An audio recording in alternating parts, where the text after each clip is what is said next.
Hello guys, so this is a very close friend, Mikaela.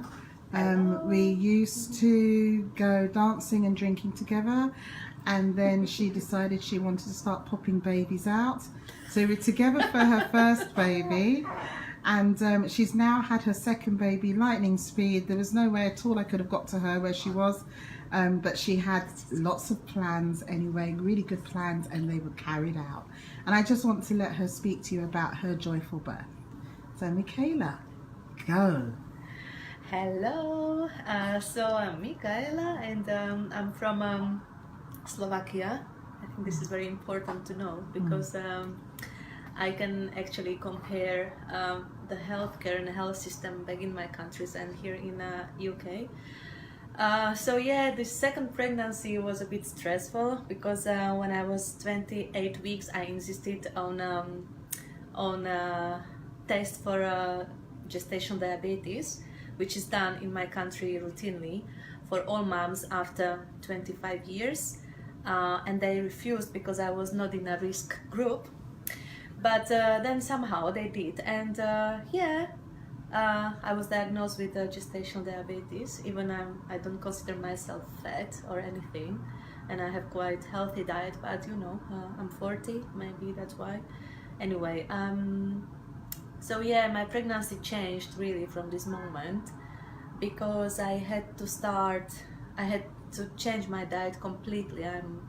I was, and I still am, chocoholic and depend on sugars. And especially during pregnancy, so you can imagine how it was like now to cut all sweets. Oh, help us. And I had to monitor myself, you know, the sugar. I had to monitor like 3 to 4 times a day from week 28. So I did it. And what was the most stressful for me was that I had to go through all these special checks and additional checks and scans and talking to obstetricians, how risky my pregnancy is, how macrosomic baby I have. Even the baby was always like 90, like on the line was 90%. So yes. Thanks to Kami, I was not completely freaking out. And yeah, I was always dreaming about nice natural waterbirth in a birth center, which didn't happen with my first one. Even the first pregnancy was absolutely amazing, and I didn't see doctor once, but the delivery was a bit complicated. So were you induced for that? Yeah, I was induced because his heartbeat was funny. It was quite high and it didn't go down. So I understood that pregnancy and birth are completely two different things. Yes. And you can have amazing pregnancy but horrible birth, and you can have horrible pregnancy and perfect birth. Yes. At least this happened to me. Yes, yeah. A lot of women do say that. Yeah. Yeah. So basically back to my last trimester, I needed really long time to digest, you know, that I have this diabetes, and what do I do, because I still wanted to have nice birth. And I know from my country that because they do this test routinely, that almost all of my friends around 40, they had diabetes, and they had absolutely normal deliveries and healthy babies, and everything was healthy once you control it. Yes. But they stressed me here so much in the hospital. Maybe better not to say which one was it. No, don't. Yeah, let's not. Yeah, and then one friend of mine, she gave birth in the same hospital. She recommended me to write to supervisor midwife. So I think it was 4 weeks before my due date. I just decided when they were just saying like how I need to be constantly monitored during my birth, and I really wanted to avoid this because this is what I had with my first one, and that was the most stressful thing. So yeah, I just decided to write her as a last thing because I didn't want to give up. Yes. I didn't want to give up, and I read lots of articles that just need to have good support in a hospital or good support from midwives or private midwives or whatever you decide to go for your birth, for your delivery. So yeah, I wrote her an email that I'm very well aware of all the risks. My sugars are completely under control, are really good. I feel strong and I feel very healthy. And I want to just, if everything goes well and if the baby decides to go on time, if I go spontaneously into the labor, I want to have the chance to have birth how I wish to have. It means in a birth center and ideally Waterbirth. And if anything goes wrong, I'm more than happy to go to the labor ward and to be monitored. I really don't want to put my baby or myself in a risk. Absolutely. So I wrote this email and I had reply immediately. So I met the supervisor midwife. She went through all my notes, all my scans, all my sugar measurements, and she told me like I don't see really big risk for you and for your baby. So yeah, I will do an exception. So this was really the breaking point for me, and I really started to be very happy, to deliver and really to be excited about it because I always wanted to have it, and I felt that everything will be just all right. Yes. So I really followed my instinct, and I went against the rules of the hospitals, because if you have gestational diabetes, basically the doors for birth center are closed. But I knew that again, it's just about the people there. And I'm very happy I found someone who believed in me. And you really looked hard though, Mikaela. You really were determined. Because I'm fighter. I will not be like, they tell you, okay, you have to be constantly monitored even if anything goes wrong, but just in case. I went through this already once, and I know that maybe it's not necessary. So okay, so that was everything like that. And then when my due date came, they wanted to induce me 3 weeks. 3 weeks before my due date, 2 weeks before my due date, and 38 weeks. 3 weeks, I think. And then they told me, I was like, no, I don't want to be induced. Then they asked me to come next week. I came, I refused again. Then the obstetrician wrote a letter to cover his bag that I have macrosomic baby, and that there'd be a higher risk of shoulder dystocia. Everything, of stillbirth, and because I'm 40, and so basically I was absolute big risk for them. And I refused, and thanks to Kami, who put me in a so much peace that everything will be all right. And I just gave you information, and 90% baby on the line is not macrosomic baby. No. So then I didn't go to the hospital because they didn't give me. They told me they will write me a letter with appointment, and they didn't, and I really didn't look for it. So I just decided, What gave you that confidence? Did you just know that she was well? You could feel. But you didn't know she was a she, did you? No. So you could feel your baby moving inside of you and felt reassured? Yeah, and you did a lot of reading as well? I did the reading, but not that much. I did... Well, you did a lot for someone who's already got a young child and carrying a pregnancy. Exactly. So, I just needed my information. So I needed to know what can happen if I have diabetes, what are the risks.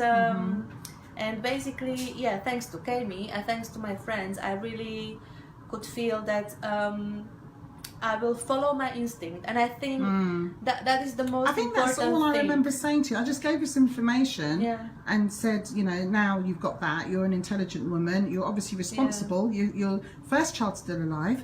So, so you can trust yourself. Happy. Yeah, and that's all I said, which is obviously just reminding you of what you already knew. And then it's you that were strong, and you know, you and Radek, and did what you needed to do. Yeah, and I think it's important to have informations and to know what can be really wrong. But at the same time, I understand the hospital, you know, that they want to be safe. Yes. But at the same time, I think there is really important what the woman feels. Yes. Like I don't know, I just had this feeling that everything will be fine. Yes. And I felt it really, really strongly. And of course, you need information, and you need people that you trust, that they give you these informations, and then you just put it together and you decide. So what we call that is individualized care. So it means, rather than talking about risk and the you know, inevitably tiny figures you see in risk, but obviously you don't want to be the person who, you know, has that, whatever they're threatening may happen. You don't want that, but then you've got to put it together with my own state of health, my support system, what I feel from this baby. Then you've got to add in intuition. Yeah, exactly. And also this supervisor midwife was amazing, because she told me, because when she spoke to me and to my partner, she knew that I will just go by my instincts, and if they will not allow me birth center, I might just tell them, you know, I will stay at home. So basically this is what she told me, that she has more and more women because of internet, you know. We have information, and she told me that rather than I tell her I will stay at home, she will always try to find a way. That's amazing. Like middle way. But that's what we're supposed to be doing as advocates, midwives. You know, we're not supposed to tell women what to do. We're supposed to help them find a way to get what they want. So basically, since since I spoke to her, I just felt that actually the hospital can be on my side. She sounds amazing. Which was amazing, because otherwise I felt that I have to fight against the hospital, and that made me so depressed. Well, of course, because you're not equipped to do that. You are a fighter, but when you're heavily pregnant, it's kind of the last time that seems appropriate to do that. Yeah. And I wanted to do really everything I could, you know, and not to regret anything, that maybe I should do this, or maybe I should do that or that.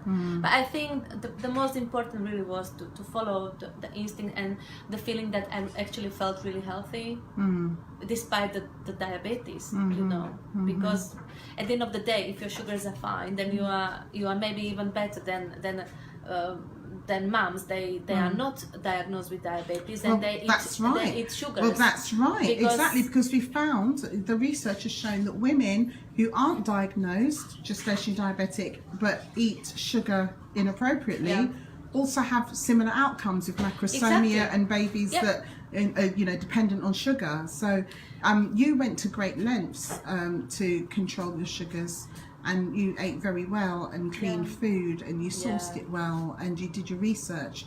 So it's not that you were ignoring the diagnosis, you just found a way to work with it for the best for you and your baby. And now imagine that you measure your sugar every morning, so you know exactly, you know, what is your sugar level. Then you measure your sugars after the food and another day before the food. So basically, you know, every day you know your sugar level, and if your sugar level is absolutely under control, like for example mine was, luckily I managed without any medications. Wonderful. So then what's the problem? Anyway, so my birth, they were you know, they wanted to induce me, but because I was induced with my first one, I really wanted to avoid that. And even with that supervisor midwife, we spoke like, okay, let's see, 40 weeks plus 3-4 days, and then I could feel that she was like, okay, so let's see how it will, what will happen after this 40 plus 3 or 4 days. So I was really hoping that the baby, because I started to feel kind of contractions and lots of pressure last 2 weeks before my delivery, but nothing happened. And then I remember I started to be stressed when it was like a few days before my due date. I started to be very stressed because I really didn't want to be induced. And I remember my friend Tracy. Yeah. If she will see this, it's about her. Yeah, I hope she sees it. She came for a prolonged weekend to see me. Yes. And I was doing lots of stuff and web pages, and to have the stuff done before the baby arrives, because I don't like just to lay down on the sofa. No, you're not that person. And then nothing happened. And then she told me, like, Mikaela, maybe you just have to calm down a little bit and start to be focused actually on you and on your pregnancy and on your baby. Sounds like good advice. Yeah, so I remember that was Monday, so I did my first meditation. Yeah, it's good. And I was really, really talking to my baby. I didn't know if it's boy or girl. So I was talking to my baby, so you know what to do. Yeah. I cannot force you. But please, come on. Yeah. So that was negotiated Monday. with her. That was Monday. And then Tuesday, when my friend Tracy already went, then Tuesday something started, and I started to feel that something is going on. Yeah. So actually in the afternoon, we just went out because my partner was already at home. At 2 o'clock, I remember like now, we went out and I just started to have something very weird feelings. And because I was induced with my first one, and actually didn't go through like proper natural labor, so I didn't know what to expect. But I started to have contractions, and they were every 10 minutes. So after 1 hour, I was like, you know what, I'd rather go home. Oh, really? because I think it just started. Yeah. So that was 3 o'clock. Yeah, and I had some kind of contractions, but I was still like la la la, talking. And then suddenly it started to be really, really painful, and it went just so quickly. In about half an hour, I was in a quite big pain. Yeah. And we rang the hospital, and they told us, okay, if you have every 2 or 3 minutes contractions, then So I just have to ask my partner to stop washing up a second. Alright, I'll stop. Okay, thank you, honey. Stop. Thank you, honey. Where did you put my biscuits? Put it back on. The biscuits, I've not stopped it, darling. It's still running. Your biscuits, 2 diabetics here talking about sugar control. Your biscuits are in the cupboards. Continue, Mikaela, my darling. Where did I stop? Oh my gosh, my baby brain. Oh, contractions. Oh gosh, contractions. Yeah. So we ran to the hospital, and they told me when I have it every 2 to 3 minutes, then I should just come. And when we rang, I had it like every 5 to 6 minutes. So I was like, okay, maybe I have time, but maybe not. Let's go. Yeah. So by the time we just packed the things, Yeah. and we called the neighbors to look after my son. Fantastic. Yeah, good arrangement. Oh my gosh, I thought I'm giving birth. Oh wow. So we just went to the hospital. So I came 5:30 to the birth center. When they saw my note, well, they was like, "Oh my gosh, we just wanted to send you straight to the labor ward." I was like, "No, we have exception from supervised midwife. We were not talking to them. We just went to the first room. Well done. With the pool, and